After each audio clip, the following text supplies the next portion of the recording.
have launched their books. So without much more ado, Kaye Abikhaled, The World Belongs to You.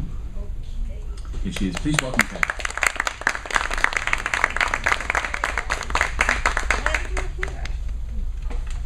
There's my fan. Oh, family came. That's really just a really good time. I'm glad to be here. I want to thank Half Price Books for having us, especially Zach, who was so supportive. Thank you very much. We appreciate it. It's a joy to be here this morning and read for you. This is the busiest place in all of Austin. You can't even get a parking space out there. It's wonderful. I'm impressed. I'd like to read from my book on Paris first, Blvd poets. That was for 2 summers when I spent some time in Paris and took a master's class there. It was very interesting, and we had to write several kinds of poems, and I said I don't like to write erotics. And so he said, okay, tomorrow I want an erotic poem. Half the night, and it was not easy. This one is so erotic. Breakfast in bed. I spent late night with him in bed, and then again at dawn. We turned our souls and watched the sky turn from its black to cobalt blue. I clung to his words and sank into down-feathered masculine filament. His word-wheeling whispers sent my head to swim on pillows low as dawn began to lift the day in golden-colored hue. Relentless amber flushed the dawn, now red and cold and clear as barren trees swayed noiselessly in winter's frosty air. I spent this dawning morning cocooned up to my nose. I'd catch myself, sit up again to follow his mysterious prose. His touch as gentle as butterfly wings, his voice so deep and full, resounding. Where's the poetry going on? He served my tray for gluttony. I gorged myself in hunger lost, and shared my bed to abandonment in page after page of Robert Frost. I was told that was not good enough. French Promise. Quaint tavern. Oh, I must tell you, the Frenchmen, they kind of love to tell little white lies. They think it makes it more interesting until you find out. French Promise. Quaint tavern, a bit grubby, but the house wine cleanses, the odor rises. Promises made, later recanted, or worse, denied, are easily blamed on hazy amnesia. Tell me, dear rector, did you mean what you said? Is the offer real or inebriated dare? Was your bid an honest offer, or merely a carrot dangled from a willow's branch? Bravado later to be dismissed, blue eyes defying, courageous voice trembling, your heart thumping reverse, accepting demurely, and willow limp, your matrons precious. Tell me, was the tavern your escape, or den of temptation? The right, your crutch? Which part of you is real?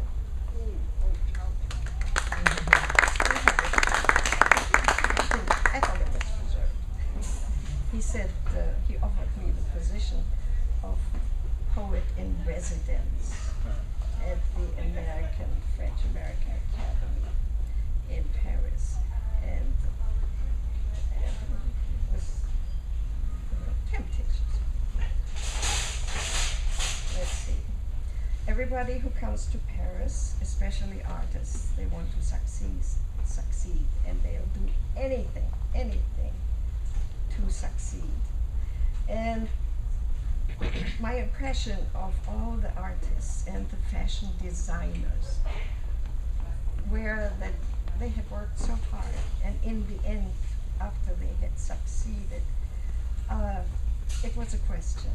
Did their life really become happier, and did they feel successful? So here is a poem I had in mind, the fashion designers in Paris. Closure. He came to conquer. Now the city conquers him. Career-minded, climbing the ladder of achievement, a positive, successful future, recognition and fame.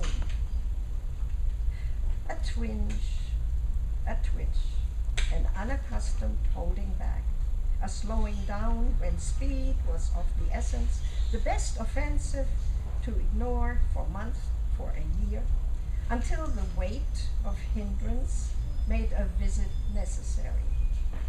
Results were no concern of his, too much to do, too little time for doing, and this is Paris after all. Who has time to be ill?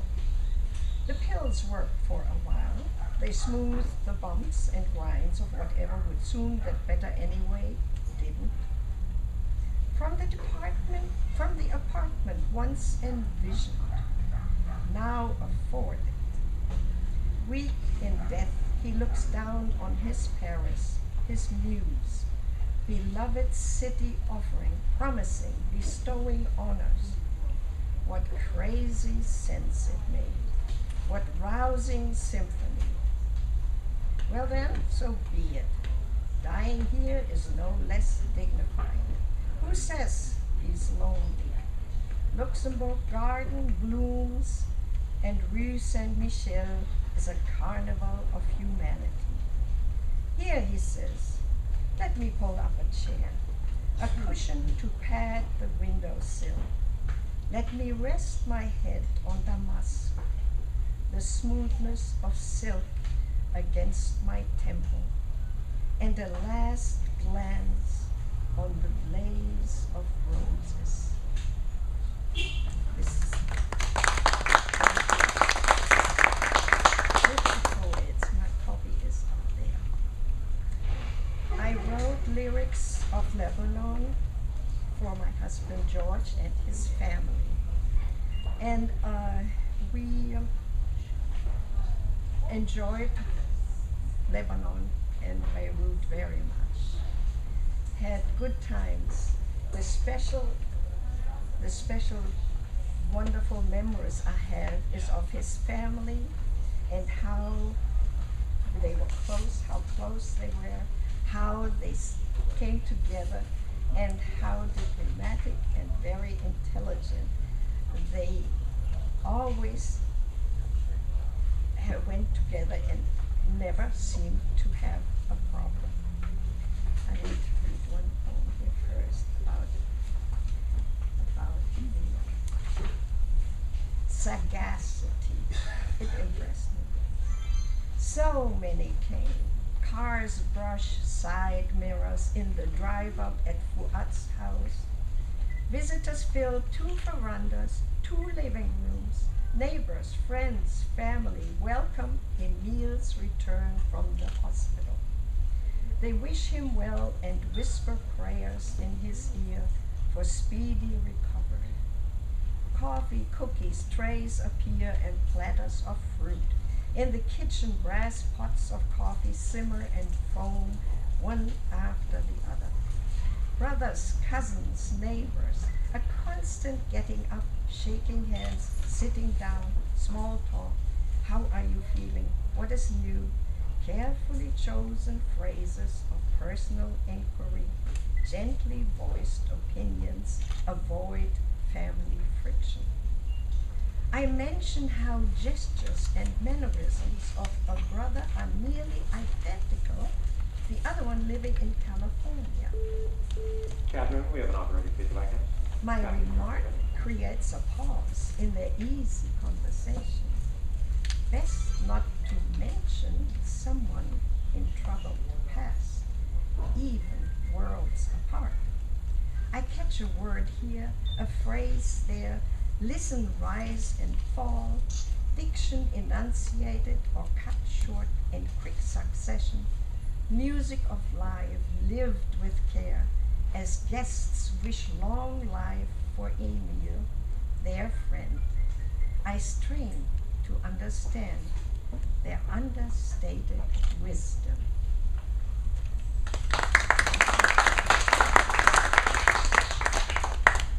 The secret of grapes. Sunrise over the mountains, golden rays of promise. Hamana comes alive, and a slow breeze rises, caressing cheeks, undulating long skirts.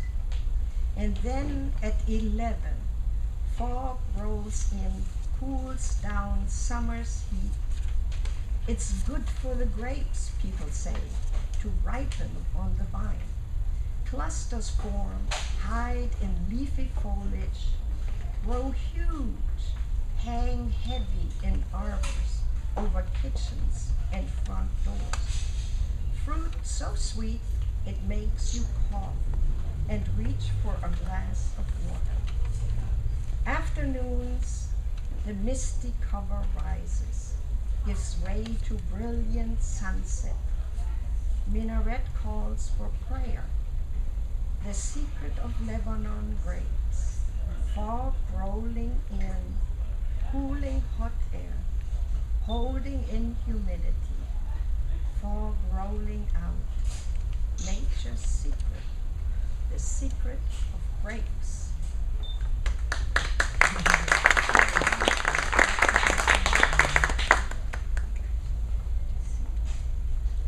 An elegant Sunday brunch. There is elegance to Sunday brunch on the balcony. Near noon, guests drift in to ones and twos or in threes. They survey surreptitious fine silver and polished crystal, carry on genteel conversation, yearning for juices and sconces, cheeses, bacon, ham, and smoked salmon, twice-baked toast, boiled eggs and marmalade, yogurt, and teas of choice. The charming hostess invites to sit, to talk, as more arrive and church bells ring benediction. All is festive, expectant. The host appears, is surrounded by admirers who pump his hand and flatter him unabashed, are full of well wishes. The street below rattles busy, festive absolution, and bells chime in concert. Blessed Sunday rocus. A nun, old family friend, escorted to the best chair, offered effusively the entire content of the table. She accepts a cup of tea. Her unseen halo emits peace, kindness, wit. She leaves soon after, as others arrive, the priest among them. They nibble politely, enjoy each other's company, the high point of brunch.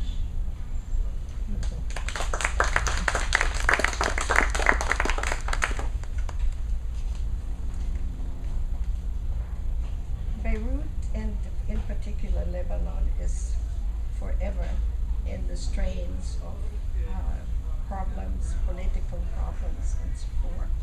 But the Phoenicians, as they're called, always rebuild. They hold my mic. Can you hear me, guys? Can you hear me? Okay. Would you rather have? I'm so sorry. I'm so sorry. Yeah, I should have done that. Thank you. Thank you. Thank you. I'll put it a little more. Okay. I don't want to spit. Okay. After, it's amazing how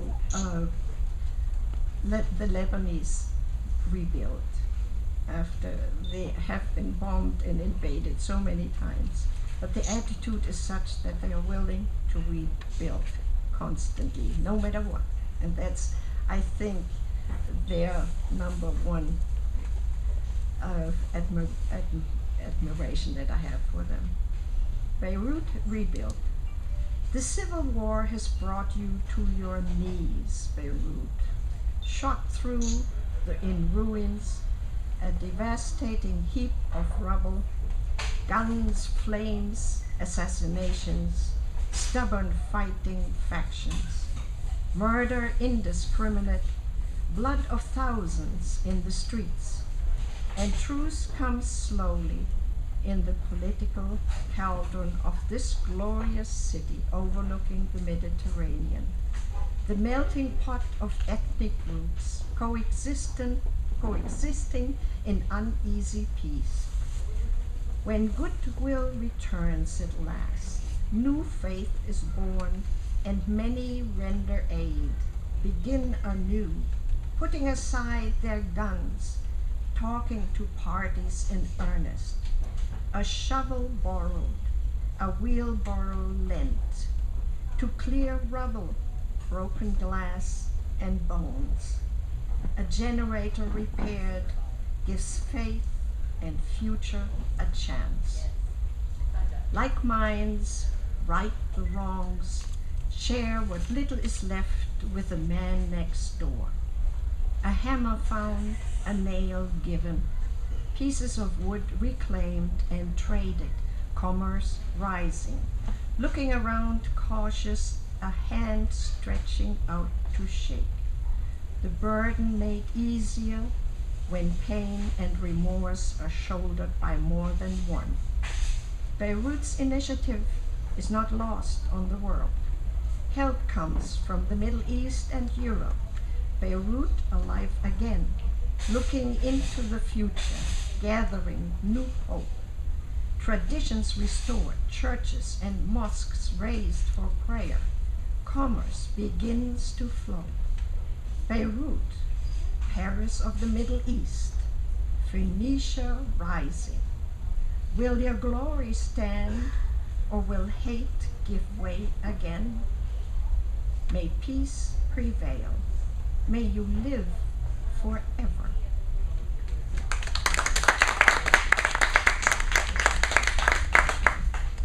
My first book took the longest time to write. I started to write it in '78 and it came out in 2000, so about time. It is semi-autobiographical. It is about the Second World War and what happened afterwards. Allies came and occupied our country, and we had to go through all kinds of roughness under Hitler. And I wrote the book here and wanted to read a few poems from it. Here is one. Life in the country. We were evacuated after the first air raid, and the city was howling with fires, and the deep snow was burned into deep holes from bombs that had landed there, and buildings were on fire.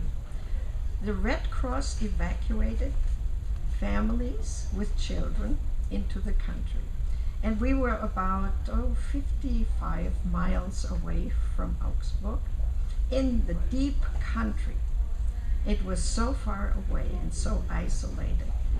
We couldn't even understand the dialect of the people there. But we learned to know the kids really quickly. So this is life in the country. Children of the village, close to earth, fearing lest the fiercest bull Laura, you're rising, Laura. than the village saint, an unkept stable maid, whose distant stare rarely fell upon anyone. She uttered misgivings that came true, pronounced curses that produced accidents. Even the priest was afraid of her. He stayed away and did not dare pronounce her evil. People were very suspicious. The priest especially was suspicious of her. And as the war continued, more and more people were buried around the church. And this was, let me find it, what I wanted to read you here.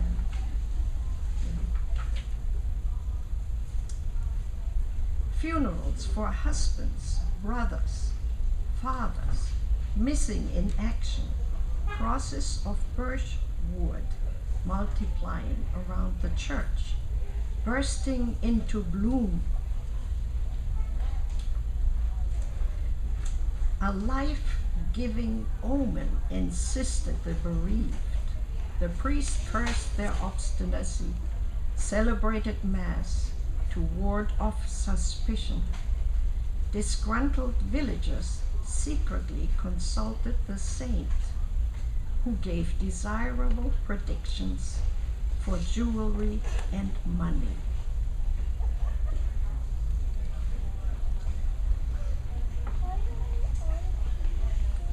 This is about the air raids that happened in all the major cities. Shelters. A mother and daughter made their way over the rubble in Berlin, carrying a heavy suitcase, the last of their belongings. It was dark and cold. They were in a hurry. "I am tired. I want to sit down," said the elegant old lady. "Mommy line, you can't sit down now. We have to find shelter where you can be safe until I come back to get you. Then we will leave and you can rest. Now come along. We haven't much time. I want to go home. Don't you remember we were bombed out last night? We have no home. But I want to go home. Now take me," said the old woman obstinately, letting go of the case. "Mommy darling, I know. And we'll go home again someday. But right now, let's just find shelter." "I don't want to find shelter. I want to go home." "Then I'll have to carry you." The daughter set down the case, picked up the old woman, and carried her like a child toward the entrance of the community shelter at the end of the street. She found a single chair against a wall, deep inside, and gently put her mother down, saying, "I must get the office packed up. You stay here until I come back. Please promise me that you will stay." "Well, all right," her mother replied grudgingly. Asking nearby occupants to keep an eye on her mother, the young woman left while sirens wailed. The heavy door locked behind her as she hurried off. "Let me get out, just let me get out," shouted the old woman while bombs were flying. "I'm going home now." No one listened to her, and she kept shouting. People around her began shouting back, telling her to be quiet. The small woman did not listen. No one wanted the burden of watching over her. When a lull permitted a quick exit, someone opened the door and let her through. With dignity, she walked past human corpses standing along walls outside, lungs collapsed, having missed admission into safety. "Nice of you to come," she said with an air of benevolence. She walked down the street to her suitcase, visible in the clash of explosions and fire, sat down demurely on the case, looking around for her daughter. The ground rocked and swayed, and she finally became aware of the noise. Realizing that her daughter was not there, remembering that she had promised something, it dawned on her that she had done something terribly wrong. Bowing her head, she folded her beringed hands in prayer. Looking for her mother in the morning, the young woman arrived at the shelter. Those alive remembered an old woman's demands. In haste, she retreated yesterday's steps and came upon a huge crater in the street, pieces of a suitcase. Her heart-wrenching sobs joined sobs all over Europe. all over the world.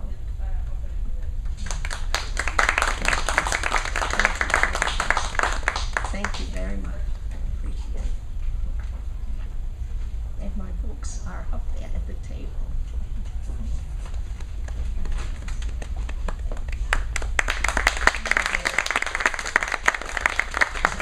Lucky people. We've just had a taste of living in Lebanon, a taste of living in Paris, and a taste of coming through the childhood in the Third Reich. These are fabulous visions and are available. They're just a little flash you've had, but the whole books are